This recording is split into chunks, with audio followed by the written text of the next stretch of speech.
There's a lot of loose rock here. You got to be careful as you're going through.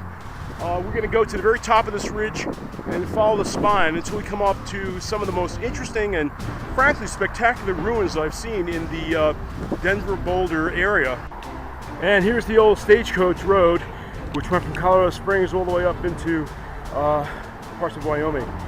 We have been bushwhacking through this terrain. We're going to go up there through all this brush to the very top of the ridge. These brown trails that you see leading off to the side of the mountain are bobcat trails or mountain lion trails. At the top of the ridge now, just beyond about 5 feet, is a drop down to the pass between the hogbacks. Make a lot of noise when you're walking up in areas like this in the Rocky Mountains. There are bobcats, mountain lions. Make sure you bring a folder, a knife of some type. Keep it with you, make a lot of noise. If you're ever attacked, fight back.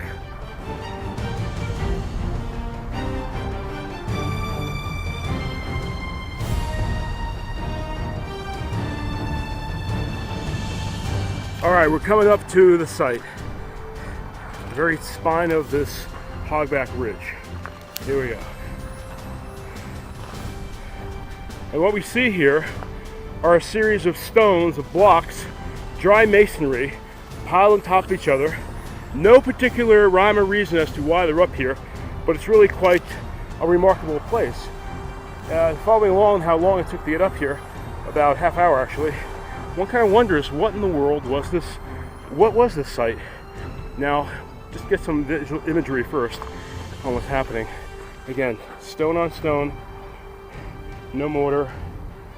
Some of these rocks have been chinked, that is flat-faced, such that they fit in very nicely on this. You have an open area here, then over here you have a side dwelling, as it were. A lot of collapse, as you can see, and off in the distance we have the Front Range, and it goes on all the way up into Wyoming.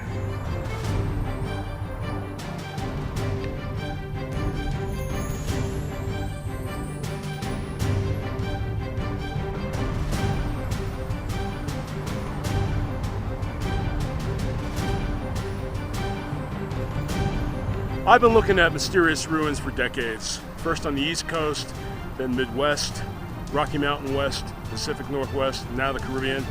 And every time you come across a ruin that hasn't been examined or looked at or written about, one has to wonder, what is this thing?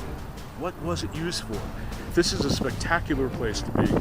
It provides a certain level of solace, a certain level of communing with nature, as it were. And it strikes to the heart of what I've been looking at over the years in my field guide to mysterious places. This particular site is clearly listed in the Rocky Mountain West book. They're available on my website, www.fieldguidetoMysteriousPlaces.com. But that's what makes them so incredibly interesting. They're mysterious places that were put here for a reason. Our task is to figure out what is that reason. Until our next site, take care.